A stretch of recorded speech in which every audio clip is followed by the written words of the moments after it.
To the YouTube reviewers who keep demonetizing my videos, I take out the violent stuff, I censor it. This is educational. I have to show this stuff. It's a moral imperative, and your constant attempts to censor what I have to say are appalling. Do you not care about human rights?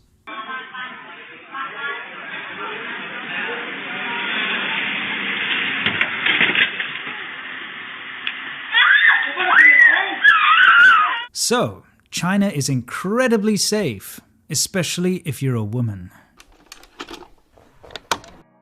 "Women hold up half the sky" is a famous quote from Mao Zedong. For some reason, people take this well-known quote and use it as an example of how progressive China is when it comes to women's rights and equality. This, however, is a mistake. What our beloved, awful, disgusting, murderous helmsman meant was that women have just as much responsibility as men to toil in the fields, do manual labor, and build the nation of China in his image. Let's just be blunt here. Chinese society is still very far behind when it comes to any sort of equal treatment of women. Workplace harassment, domestic abuse, and discrimination are still a big and unfortunately accepted part of Chinese society. It's not uncommon to see domestic squabbles turn physical in public, and yet no one steps in, including the law. As in China, family matters are seen as something for the family to deal with and none of the business of the police or the general public.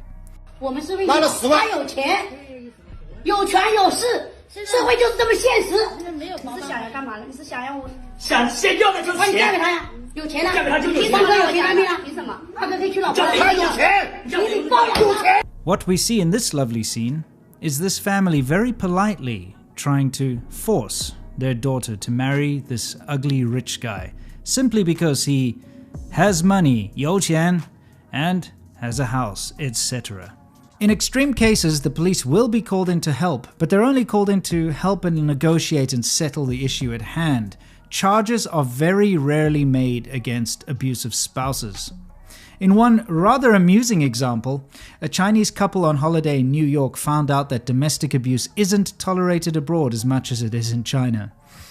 A woman, surnamed Zhang, actually had to seek help from the Chinese consulate when her husband was arrested by American police. This followed a rather fierce quarrel between the two that turned physical outside of their New York hotel. Pedestrians who had witnessed the dispute reported the matter to police, and her husband was charged with domestic violence.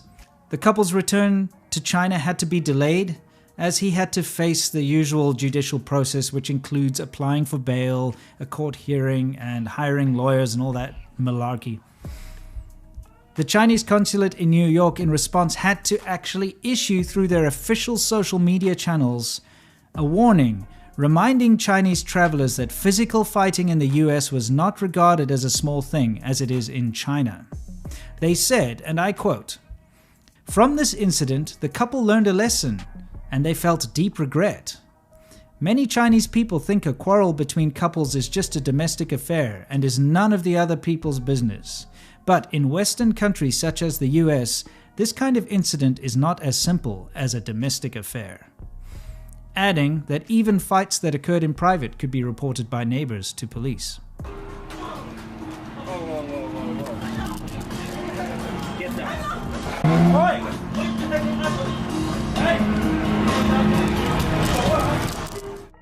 I personally have gotten involved in stopping public violence in China, and there have never been any consequences, even when the police were called in.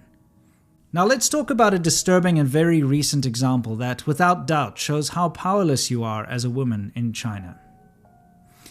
This woman barely survived a violent attempted kidnapping by an ex-boyfriend of hers.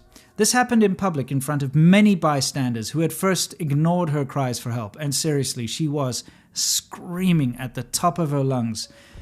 But anyway, after more than a minute of her struggling and getting her limbs slammed in the door of the getaway car, she was rescued because bystanders finally stepped in by shouting at the would-be kidnapper, forcing him to beat a hasty retreat.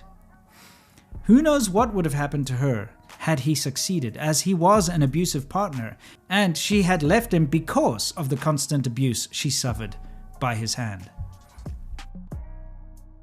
So of course, The perpetrator was known to the victim and was easy to track down. So surely he should, at the very least, be charged with attempted kidnapping and assault, right? Wrong. He was charged with absolutely nothing. Not only was the woman forced to come and sit with him at the police station to negotiate, but all that resulted was that the abuser was asked to sign a letter promising that he will stay away from her in the future. That's it. So what do we take from this? What can we take away from this? In China, it's okay to, number one, beat your girlfriend or wife or whatever, your spouse, or your husband or boyfriend, whichever way. You are then allowed to, after they break up with you, drive your car recklessly, knocking over motorcycles on the side of the road, violently grab and assault your girlfriend/husband/wife, drag them into the car, slam the door into their limbs as they try to struggle to get free, and then when confronted by the public, as you should be, drive away, and at the end of the day, all that happens to you is you have to sign a little warning saying, I'm not going to go near her. So yes, when it comes to the safety of women in China, this is a very good example to show you exactly what happens when the chips are down. So although China is a relatively safe place for a single woman to walk around in the cities, and this is something that I personally agree with, something I've seen myself, it is fairly safe for people to walk in the cities by themselves.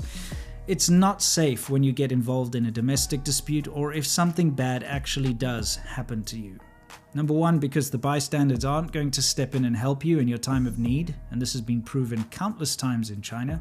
But number two, when the chips are down and you have to go in and you try to lay a charge or you try to get the law on your side, all they're going to do is sit there and very passively try to negotiate some sort of a peace between the two of you. No charges are going to be laid, and somebody who has assaulted you can get away scot-free. Now this of course extends across all demographics, all age groups. And what I'm going to show you here before we sign off on this video is this old man who's probably in his late 50s, early 60s perhaps, just doing his vegetable shopping, and he suffers from a stroke.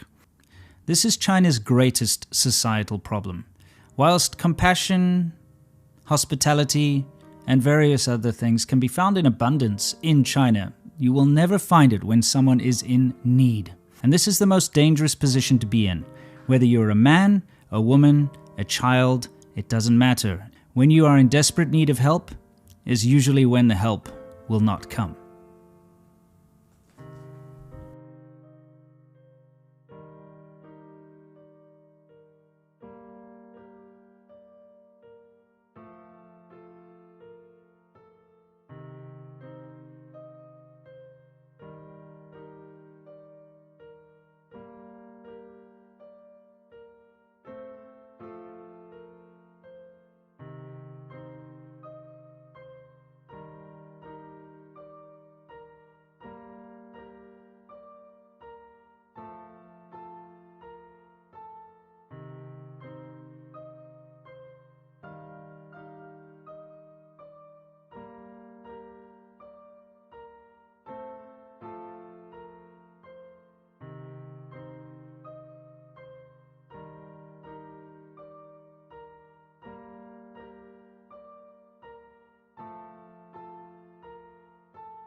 Anyway, guys, on that somber note, remember, help your fellow man, show compassion when you can.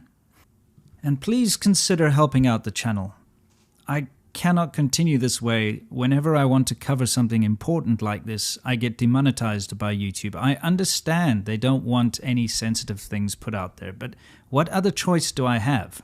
I need to show you what I'm talking about. If I were to just talk about it, it just wouldn't be the same. You have to see it to understand it.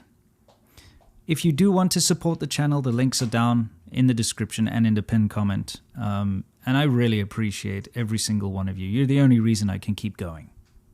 And stay awesome.